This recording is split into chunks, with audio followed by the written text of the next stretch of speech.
Ladies and gentlemen, we all know that the core task of a scientist is to either retrieve or to create essential new information and to communicate this knowledge to others so that society can benefit from this knowledge sooner or later.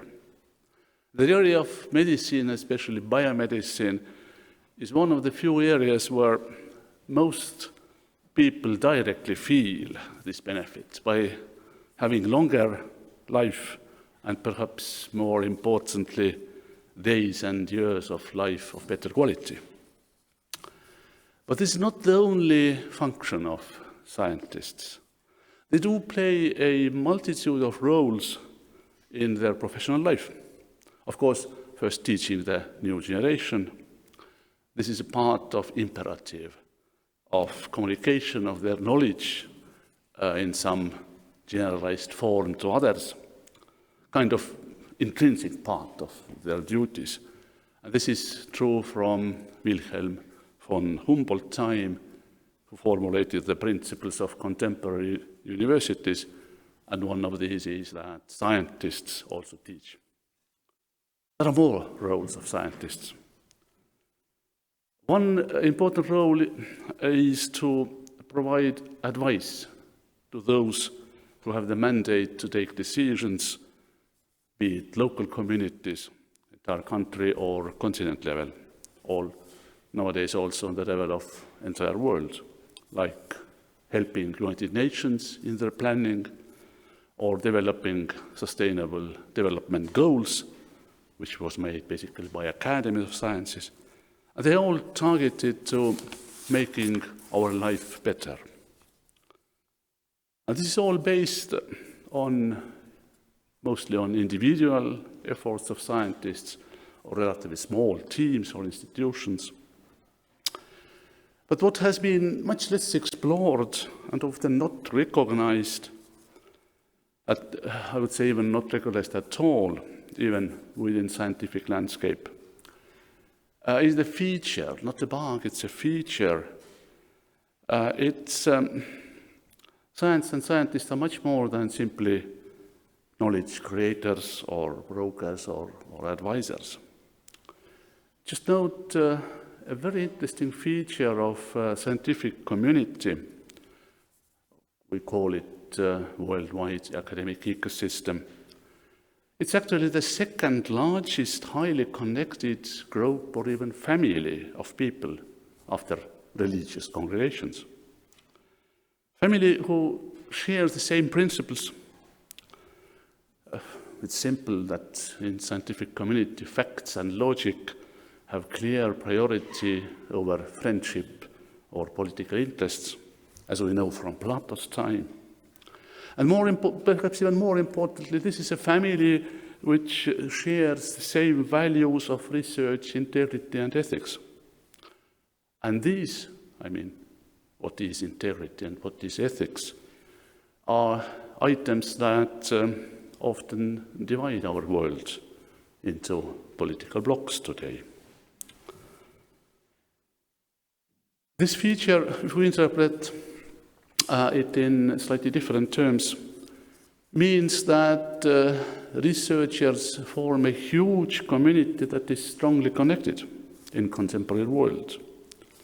And this connectivity via publications is much stronger and faster than any other community of even comparable size. So, sharing the same basic values that are continuously recreated and enhanced by making science either together or in parallel. For many, this is a massive channel of soft power changing the world and making even small contributions much more powerful and empowering their messages. And this environment is not really recognized and, of course, totally underexploited today, in particular from the viewpoint of small countries. And the potential of this soft power is truly enormous. Just in parallel, remember what Lennart Meri said in the frame of an official state visit to Denmark 30 years back in 1994. He told, "A state with open access to the sea cannot be described as a small state. The same is with science. A state with excellent level of science cannot be framed as a small state anymore."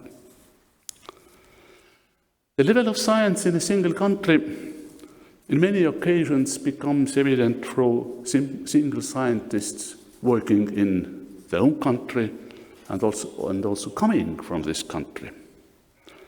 There are names which are carved not into stone but into history, such as Ugi reaction after Karl Ivar Ugi, or Öpik Hoort cloud. You have to be an Estonian to spell it correctly, named after Ernst Öpik and Jan Oort from the Netherlands. A small country typically has very limited financial power, almost no economic power or non-existing military power to change the world. But those small in mass can always be great in spirit. Remember Sumerians, a small nation, size of Estonia today, okay, relatively size much larger many millennia ago, but having a major imprint to the history of the entire world. In this context, science already has made our country great in several aspects, even if I don't like any indicators, but still, in terms of normalized impact of publications from Estonian scientists. We started our journey 30 years ago, politely saying in the second hundred, at the end of second hundred of the world countries. Now we have reached position incredibly high, number 4, according to normalized impact of Estonian the publications of Estonian scientists, after Singapore, Iceland, and Panama. And Panama is not a joke. It's Smithsonian Institute of Tropical Research, which is absolute top in the world. So, in a similar manner, many scientists who have roots or who had roots in Estonia have been working on cutting edge of science for decades in other countries. And I would say that they are the true ambassadors of Estonia who should always be called Your Excellence, not as diplomats who have this attribution by law, by tradition, but they are driving excellent science and making Estonia much larger than its land area or financial magnitude or military power. And while these financial, military, and economic aspects most probably will be forgotten very soon, contributions into the worldwide pool of knowledge will definitely be remembered literally until the end of our world. Welcome to this seminar dedicated to 100-year birthday of Viktor Mutt. I wish excellent discussions and looking forward for excellent presentations today. Thank you.